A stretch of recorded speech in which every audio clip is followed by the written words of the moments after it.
प्रसाद, good morning. Good morning sir. Prasad, किती झाले ते फॉर्म्स आपले गुगल? काल तर 35 होते सर. एकच मिनिट. नाही, नंतर मी माझ्या मुलांना टाकलं ना हां. मेंटीजला. 4 मुलांनी सांगितलंय की we have filled up the form. एकच मिनिट. टोटल सर 48 झाले सर. 48. हां. चांगले झाले मग. हो. 10-12 त्यांचं वाटले. पाहिलं का कोणता मेथड पाहिजे त्यांना, काय ते चेक केलं का? हो, त्याचा ग्राफ आहे. मी तो स्क्रीनशॉट हा. पाठवतो. अच्छा, हां. ठीक आहे. हो, चालेल. ठीक आहे, मग लेक्चर नंतर बोलू मग त्याचं. हो, चालेल. ठीक आहे.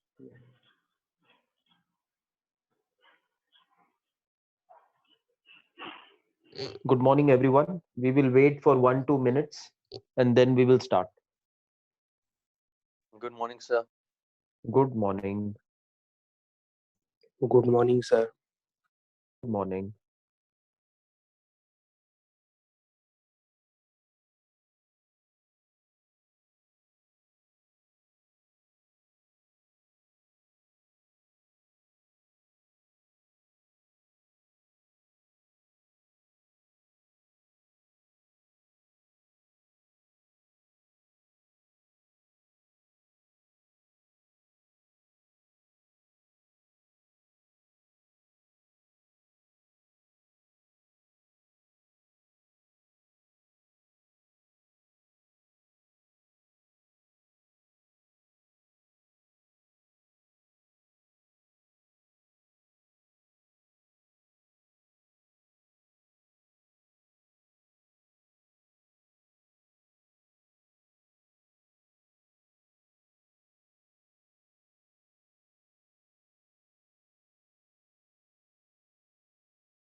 Good morning, sir.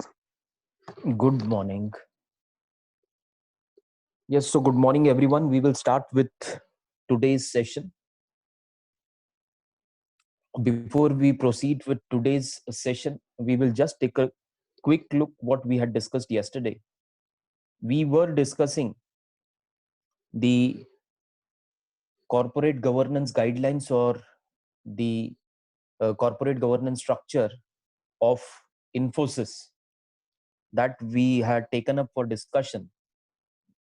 And we were discussing that whatever we had discussed in unit number 2, which is related to the director, which is related to board of directors, their role and responsibilities, board charter, and all these things which we have covered in unit number 2, we were just seeing that whether all these things are included in a document of a company related to corporate governance philosophy, or which is called as corporate governance philosophy or corporate governance guidelines of that particular company. So in IT companies, we had taken up Infosys and we had discussed the features of that particular a document related to corporate governance. There we had discussed board structure and composition. What will be the size of the board? They have mentioned, Infosys has mentioned it in the document related to corporate governance. It has also mentioned board diversity, then how there should be a mix of executive, non-executive, and independent directors. Then we had also discussed that Infosys is one of the first company or one of the first important company or a very big company or large company which has accepted the recommendation of Uday Kotak committee related to separation of power of chairperson of the board of director and CEO. Then we had talked about the concept of lead independent director. What is lead independent director and how it should be working in Infosys. Then how in annual elections will take place in the company. Then we had also discussed the board qualification and their terms, how the independent directors or the other directors of the board will be included in the board of directors, what will be their term, when they can retire, and what will be their qualifications. That we had discussed. We had also discussed the board independence.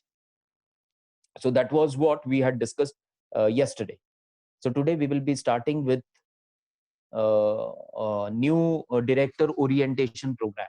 So we had discussed in unit number 2 when we were discussing whether it is necessary to arrange a orientation or a training program for a director who who or everyone knows that he is a person who is having expertise in his or her field, and because of his skills or expertise or knowledge about that particular field, he is included in the board of directors of that particular company.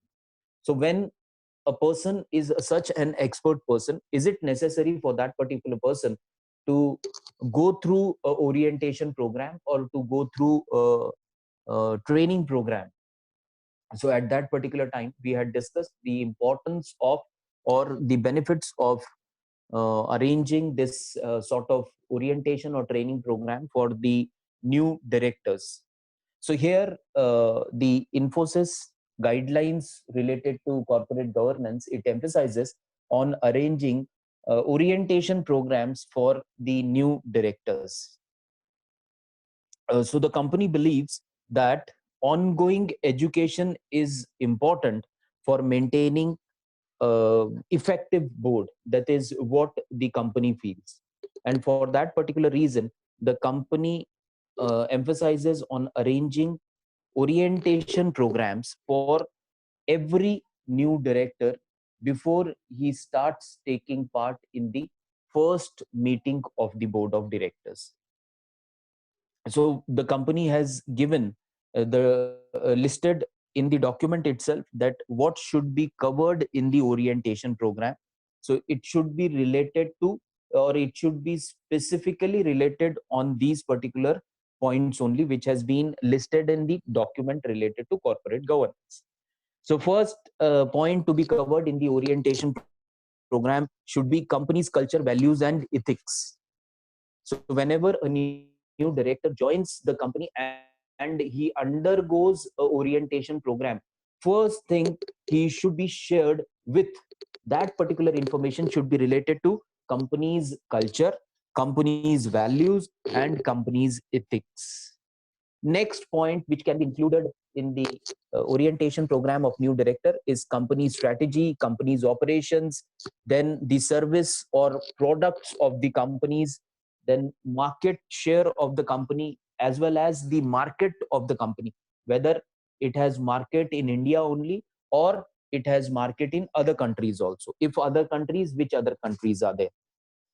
Then the other things which can be included in the orientation program of new director is organizational structure, then financial information related to the company should be shared with the new director, then human resources of the company should be shared with the new director, what type of technology the company is using, what are the quality policies of the companies, what are the various facilities which are being provided to the company staff, and what are the facilities which are available with the companies, and what is the risk management policy of the company. So these are some of the points which has to be included in the orientation program, and the company has made it compulsory that each and every director who is included in the or inducted in the board of directors of the company shall undergo with this orientation program,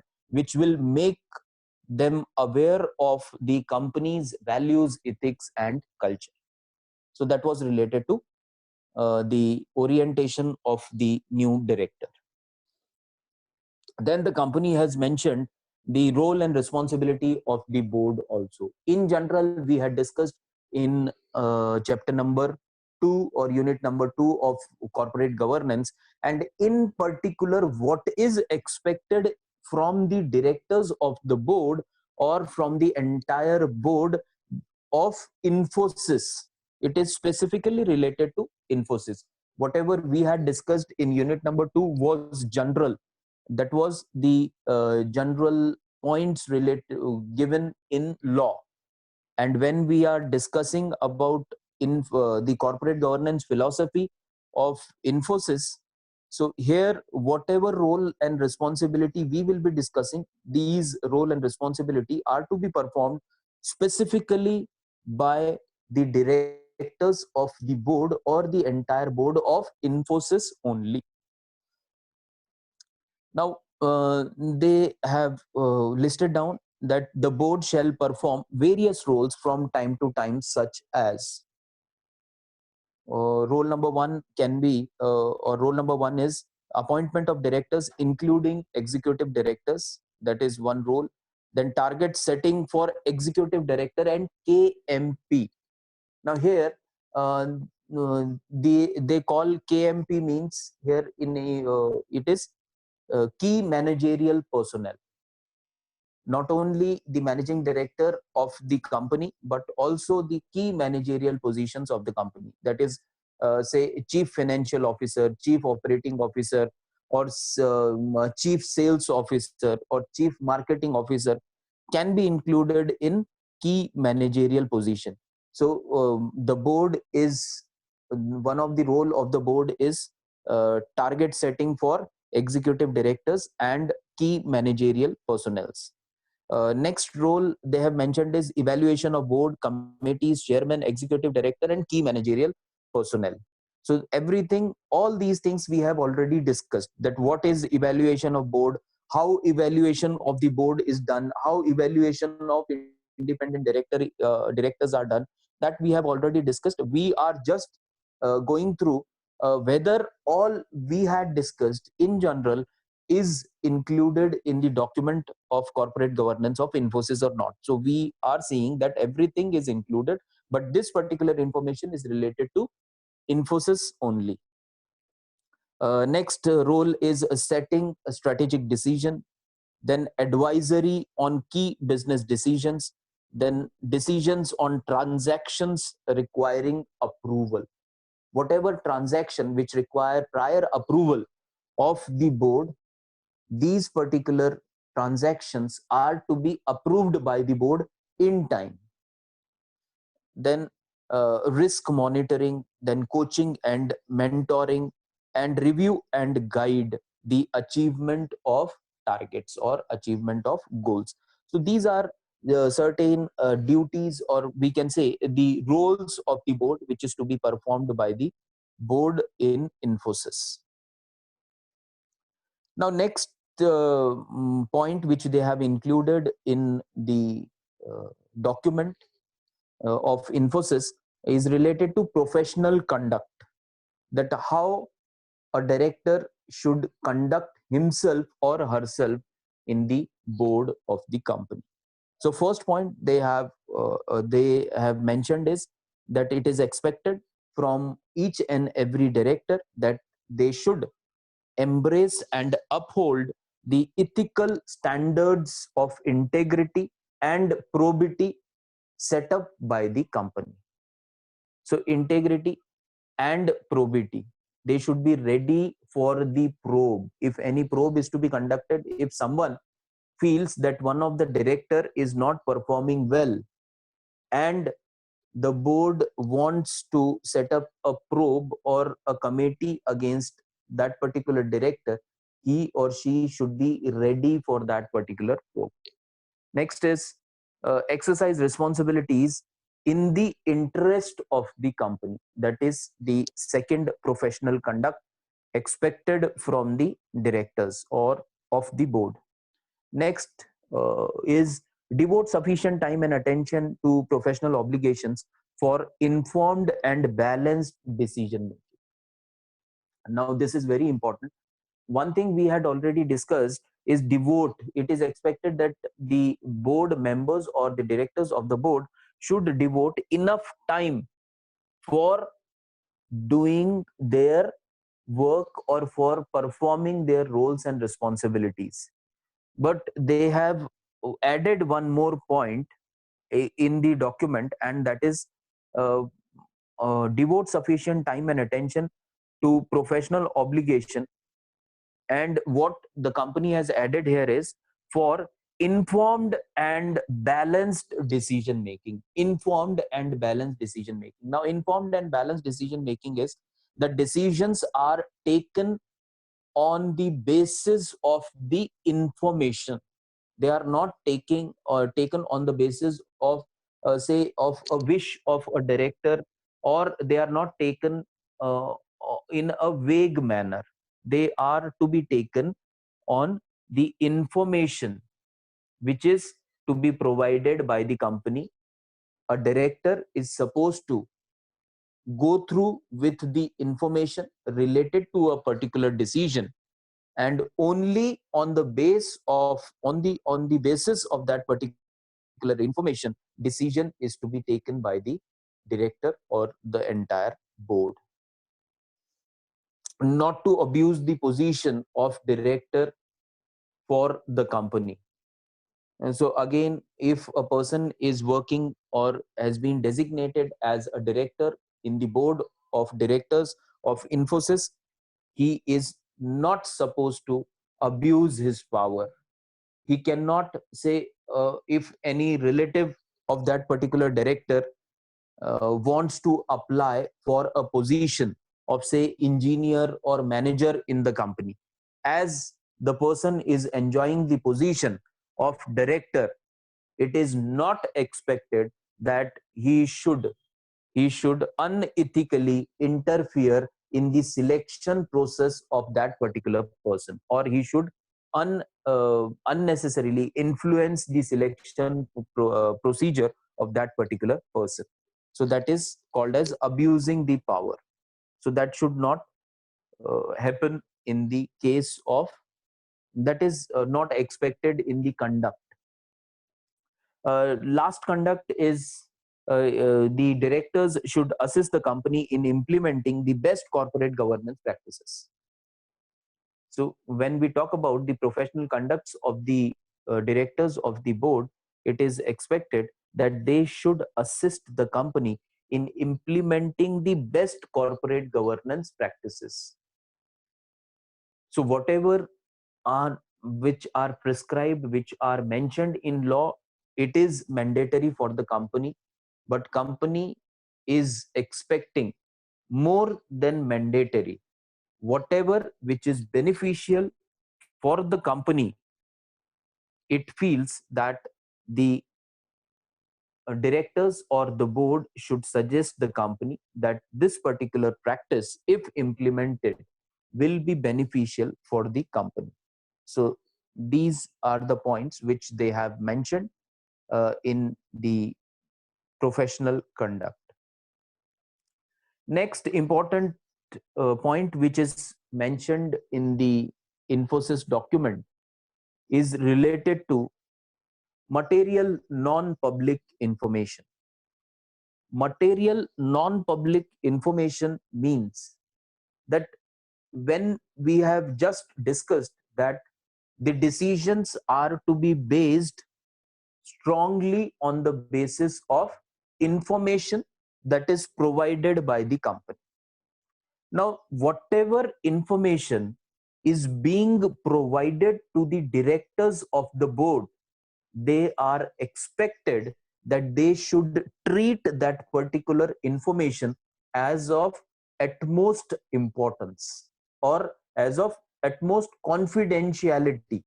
They are not supposed to share this particular information related to company's affair with anyone outside the company.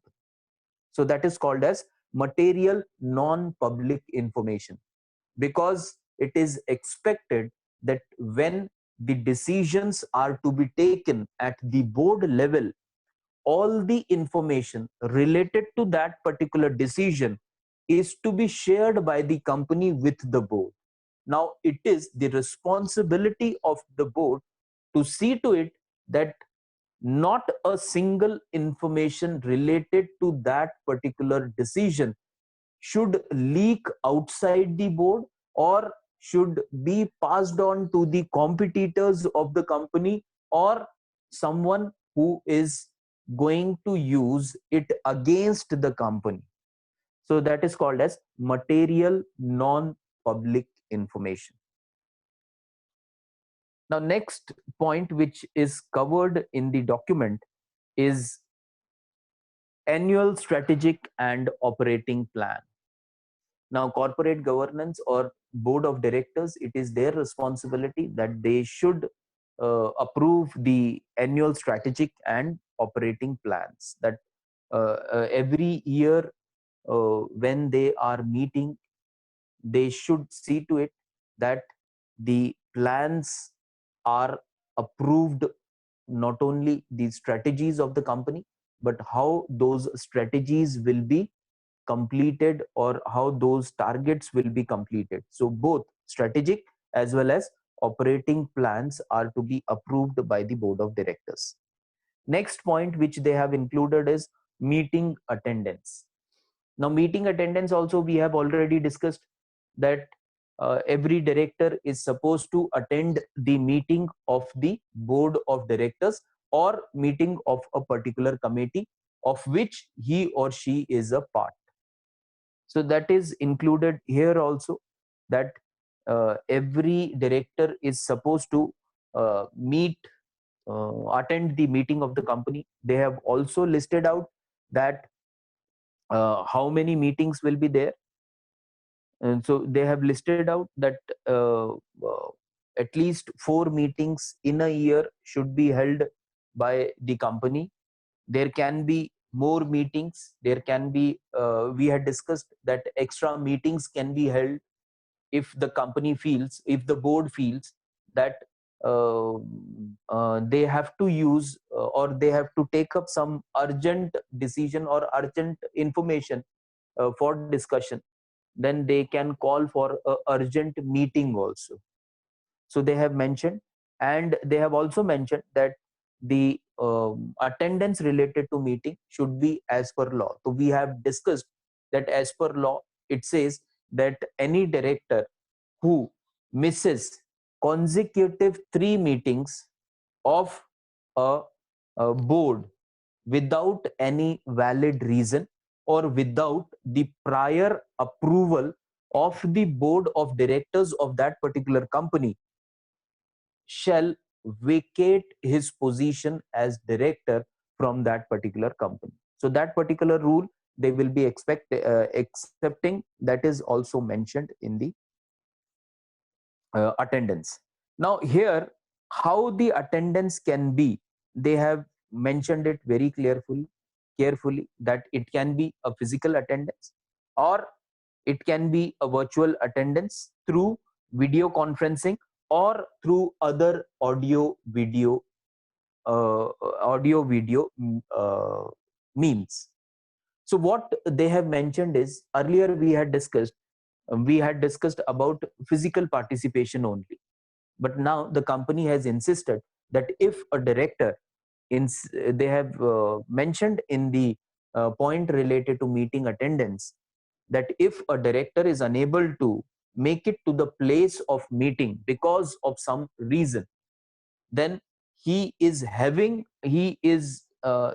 an option to join the meeting or to be present in the meeting virtually with the help of some video conferencing or other audio visual means. So that is they have clearly mentioned under meeting attendance. Now, governance control they have mentioned. We had discussed the difference between corporate governance and we had discussed the difference between corporate management. When we talk about governance, it is related to board of directors. When we talk about corporate management, it is related to company affairs, which is controlled by CEO or managing director or general manager, whatever the designation is by that particular person. So that is the management, corporate management. When we talk about corporate governance, it is related to control, it is related to monitoring, and it is related to the topmost body, which is called as board of directors of the company. Now they have mentioned the governance controls, what are the responsibilities of the board related to monitoring the progress of the company. They have mentioned here. We will take up some of the points. First point they have mentioned is supervise the effectiveness of companies' governance practices and making changes as needed. Whether the corporate governance policies or philosophy of the company is implemented in the company or not, it is to be checked, it is to be supervised, it is to be monitored by the board of directors of the company. That is their first role. Second is approval of establishment of board committees, their mandate, composition, and working procedures. Board of director has other role is that they have to set up different committees. 4 mandatory committees we had already discussed. If any other committee is to be added, what will be that particular committee, who will be the members of that particular committee, what will be their qualification, what will be their role, what will be their tenure, everything is to be decided by the board of directors of Infosys. Then selection, evaluation, and retention of the board of directors, that is another role. Then reviewing, monitoring, and implementing strategic plans and budgets. Plans are to be approved by the board, and budgets are also to be approved by the board. Then selection of auditors and monitoring their integrity related to financial information and legal compliances. The board has a very important responsibility in implementing the corporate governance philosophy, is related to selection of the independent auditors and monitoring whether they are working properly and whether they are following all the legal compliances or not. So that is another role. Then next board of directors role is approval of the charter guidelines policies. So board charter is to be prepared and approved by the board itself. So that is another role of the board. And in last we can talk about other responsibilities mentioned in law and which are in force from time to time, from time being. So we had already discussed yesterday that this particular uh, guideline of corporate governance is a new guideline of Infosys related to corporate governance, which was implemented or which is implemented in on 15th of July 2020. So it has mentioned that till 15th of July, whatever rules are there, whatever laws are there related to corporate governance, the company will be complying with those laws, as well as the company will be complying with the law which will come after the implementation of this policy. So that is related to the governance control. Now, one very important point which they have included in their policy related to corporate governance is related to corporate governance during crisis. So how governance will be done by the board of directors in the time of crisis. So first they have what they have mentioned is we will be discussing. First, they have mentioned stay focused to the purpose, principles, and culture of the organization. So when the company is going through a bad time, it is what the document says is that in the bad time also the company should be focused on the purpose, that means the vision or mission of the companies, the values of the companies, principles and cultures of the company. It should not compromise in times of crisis also. So that is very important. Next is next point which is mentioned in the governance during crisis is uh, ensure the organization is responsive to the changing systems and regulations. So whatever the system or regulations are which are changing during the crisis, the organization should see to it that it is keeping pace with that particular situation or particular regulation. Next is prioritize employee well-being as instrumental to organizational well-being. Now this is one point which the company has mentioned, and I'll read out the point again. Prioritize employee well-being as instrumental to organizational well-being. I think 7 to 10 days before, I had forwarded you an article which was related to Mr. Ratan Tata, and it was uh, he had shared his view in that particular article that the companies should not the companies should not take any harsh decisions against the employees in the time of crisis, because he felt that the company is successful only because of the employees, and at the time of crisis it is expected that the company should be standing behind the employees. They should not remove the employees, but they should see to it that how they can utilize the services of the employee in the crisis situation also.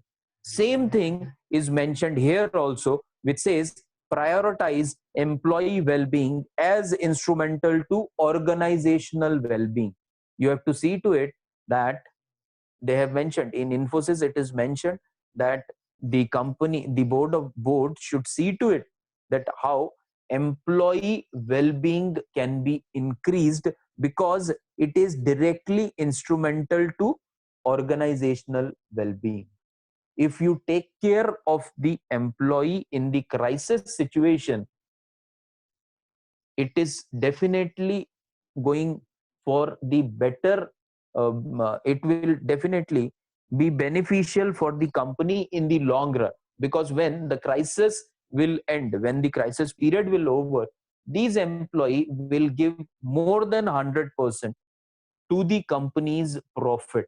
They will see to it that the company is earning more profit, because somewhere they will have a feeling that in the time of crisis company was standing behind us, so now we should stand for the company. So that is the value of Infosys or ethics of Infosys.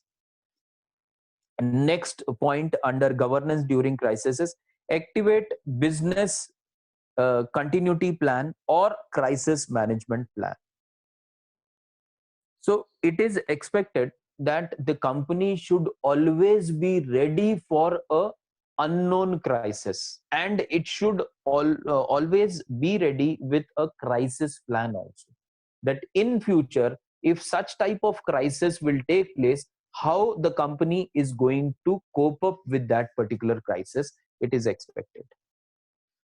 Next is strengthen stakeholder communication and engagement. In the crisis, it is very important that you should strengthen stakeholder commitment, communication, and engagement. Now, stakeholders are the society at large, the customers are the stakeholder, the government is the stakeholder, the employees are the stakeholder, the shareholders are the stakeholder. So all these stakeholders should be communicated well in the time of crisis. more communication should be shared related to company in the time of crisis to make all the shareholders comfortable that although there is a crisis, but the company is trying to overcome that crisis by adopting the following measures. What measures are to be adopted? That is again to be shared with the all stakeholders. Next important point, or last important point covered under governance during crisis is review the need of commitments, financial, otherwise, and respond to specific situation.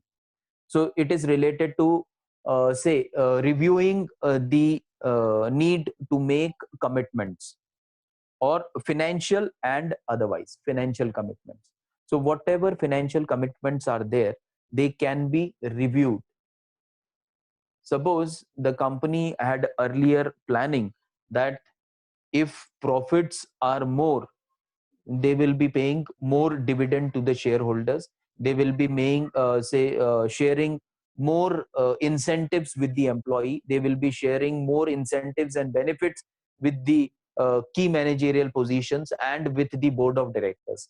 So during the time of crisis, these decisions can be reviewed, whether the company is in a position to implement these earlier made plans or not. So that can be reviewed, and that is the last point under governance during crisis. Now next point which they have mentioned is the board committees. So we had already discussed that 4 mandatory committees are to be there in the organization, and they can have another other committees also for effective functioning. Now the Infosys is having, they have mentioned that the board at all time shall have the following committees. Now what committees Infosys should have, they have mentioned: audit committee, nomination and remuneration committee, stakeholder relationship committee, risk management committee, and corporate social responsibility committee. So these committees are to be there at all times in Infosys. Now, the role of audit committee, nomination committee, stakeholder committee, risk management committee, and corporate relation committee, they are same as we had discussed when we had discussed about the these committees. What are their role? What are their composition? So we had already discussed about this. Now, okay, 35, 37, 37, 38 students are there. An important announcement, and then we will end with the session because last, I think, 1 minute is remaining. The important announcement is that 2 days before we had circulated a link related to filling up of your Google form related to the teaching methodology for decision science. Now I think day before yesterday, director sir has conducted his first session related to decision science, and there he has informed you also that being a very tough subject, we had taken a decision that instead of starting with our methodology, it will be better if students are given some options, and whatever option will be selected by most of the students can be chosen by the faculty who will be taking up decision science. So I think director sir might have informed you also that sir only will be taking your course related to decision science. So those who have not filled the Google form till now are requested to fill it at the earliest, because it will help us to evaluate or do the analysis that what type of method is comfortable for you.